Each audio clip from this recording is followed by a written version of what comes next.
Everyone, स्वागत है आप सभी का एक बार फिर ब्रेन ब्लूमर पर। आइए आज चर्चा करें एक बहुत ही मार्मिक कहानी the ashes that made trees Bloom पर। इस कहानी को पढ़ने के लिए आप NCERT की क्लास 7 के लिए प्रिस्क्राइब्ड बुक हनीकॉम्ब ले सकते हैं। कहानी है एक वृद्ध दंपत्ति की। उनके पास एक पालतू कुत्ता था और उनके कोई संतान भी नहीं थी, लेकिन वे कुत्ते से ऐसे प्यार करते थे मानो वो कोई इंसान का ही बच्चा हो। कुत्ते का नाम था मूको। ये वृद्ध दंपत्ति इतने दयालु थे कि अपने ही कांटों से मूको को खाना खिलाते थे। कुत्ता भी इन दोनों को बहुत प्यार करता था। बूढ़ा व्यक्ति एक किसान था और हर सुबह मूको उसके पीछे पीछे खेतों तक जाता था। उस समय एक बगुला भी किसान के कदमों के पास चलता हुआ कीड़े पकड़ता रहता था। अपने मालिक की ही तरह कुत्ता भी उस बगुले को कभी कोई नुकसान नहीं पहुंचाता था। एक दिन कुत्ते ने अपने पंजे बूढ़े आदमी के पैरों के बीच में डाल दिए और अपने सिर से वो पीछे किसी जगह की ओर इशारा करने लगा।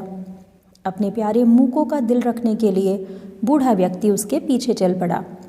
थोड़ी ही दूरी पर मूको रुक गया और उस जगह को खरोचने लगा। किसान ने मूको की मदद करने के लिए अपनी कुदाली को ज़मीन पर मारा, पर ये क्या, उसके सामने तो सोने का ढेर था।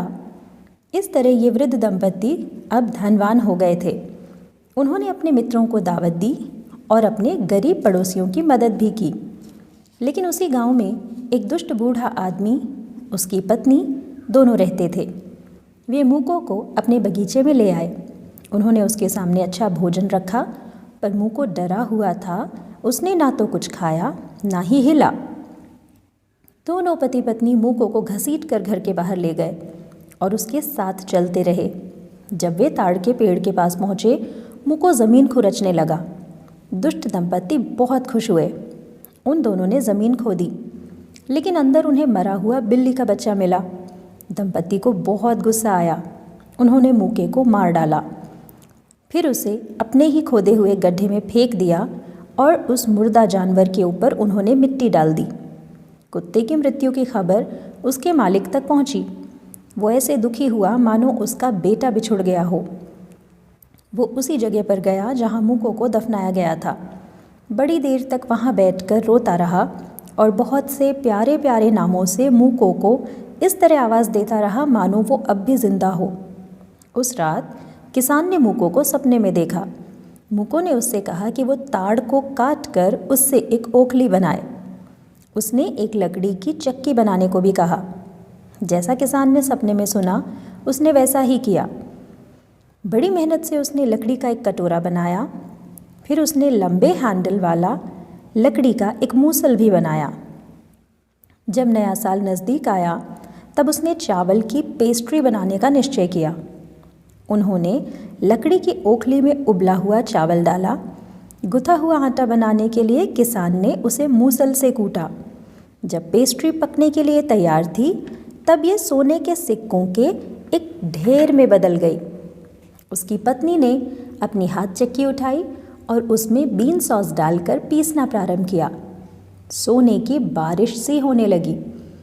इसी समय जलने वाले पड़ोसी ने खिड़की से झांका। उसने चक्की उधार मांगने का निश्चय किया। बूढ़े दंपत्ति ने तुरंत ही अपनी चक्की पड़ोसी को दे दी। उस आदमी ने चावल कूटना प्रारंभ किया और उसकी पत्नी ने चक्की पीसना प्रारंभ किया, पर इस बार पेस्ट्री और सॉस कीड़ों में बदल गई। उन लोगों ने चक्की के टुकड़े टुकड़े कर उसे जलाने की लकड़ी बना डाला। इस कहानी से मिलने वाली सीख हमें सिखाती है कि लोग अपने किए कामों के लिए जाने जाते हैं। जैसे एक पेड़ अपने फल और पत्तियों के लिए जाना जाता है। ये भी बताया गया है कि यदि व्यक्ति दूसरों और यहाँ तक कि जानवरों के प्रति भी दया का भाव रखता है, तो हमेशा सुखी रहेगा, जबकि लालची और क्रूर लोगों को दुखी होना ही पड़ता है। Hope you like this video. Keep learning and have fun. Thanks for watching.